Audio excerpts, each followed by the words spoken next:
থেকে আগামী মঙ্গলবার আসর পর্যন্ত আইয়ামে তাশরিক, যে আল্লাহু আকবার আল্লাহু আকবার লা ইলাহা ইল্লাল্লাহ আল্লাহু আকবার ওয়ালিল্লাহিল হামদ, এটা পড়া প্রত্যেক নর এবং নারী, পুরুষ এবং মহিলার উপর ওয়াজিব। একবার পড়া ওয়াজিব। একবার পড়া কি ওয়াজিব। আপনি যদি দুইবার তিনবার পড়েন কোনো সমস্যা নেই, তিনবার পড়লে সুন্নাত আদায় হয়ে যায়। একবার পড়া ওয়াজিব। পুরুষ পড়বে উচ্চ স্বরে, নারী পড়বে নিম্ন স্বরে।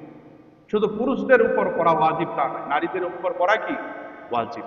তো এই ওয়াজিব আমরা কোথা থেকে পাইলাম?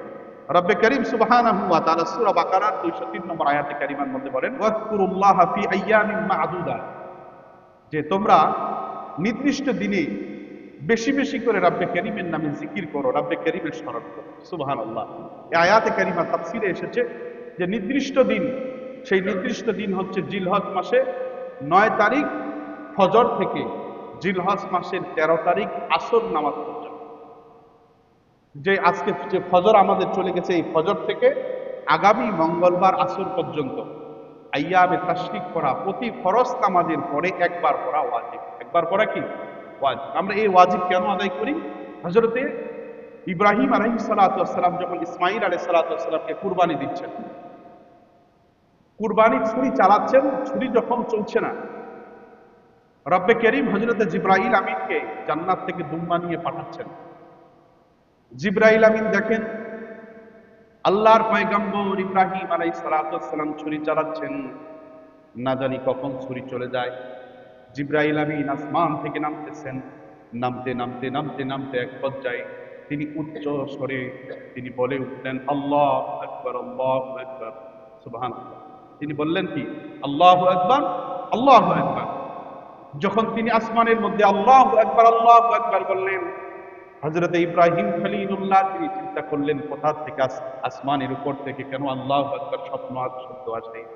তিনি মাথাটা উপরে উঠায় দেখেন আমার ভাই জিবরাইল আমিন জান্নাত থেকে একটা দুম্বা নিয়ে আসতেছেন।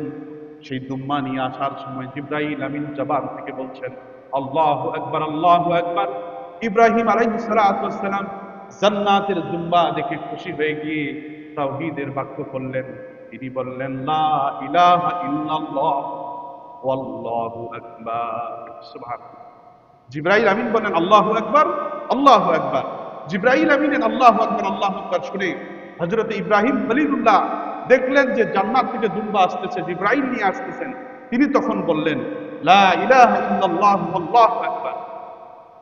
পিতার মুখে হযরত ইব্রাহিম খলিলুল্লাহর মুখে তাওহীদের বাণী শুনে ইসমাঈল জবিউল্লাহ এবার বললেন আল্লাহু আকবার আল্লাহু আকবার লা ইলাহা ইল্লাল্লাহ ওয়ালিল্লাহিল হামদ সুবহানাল্লাহ।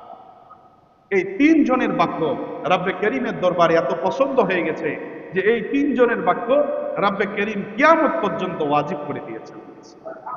জিবরাইল আমিনের আল্লাহু আকবার আল্লাহু আকবার, ইব্রাহিম খলিলুল্লাহ লা ইলাহা ইল্লাল্লাহ ওয়াল্লাহু আকবার, আর হযরত ইসমাঈল জবিউল্লাহ আল্লাহু আকবার ওয়ালিল্লাহিল হামদ।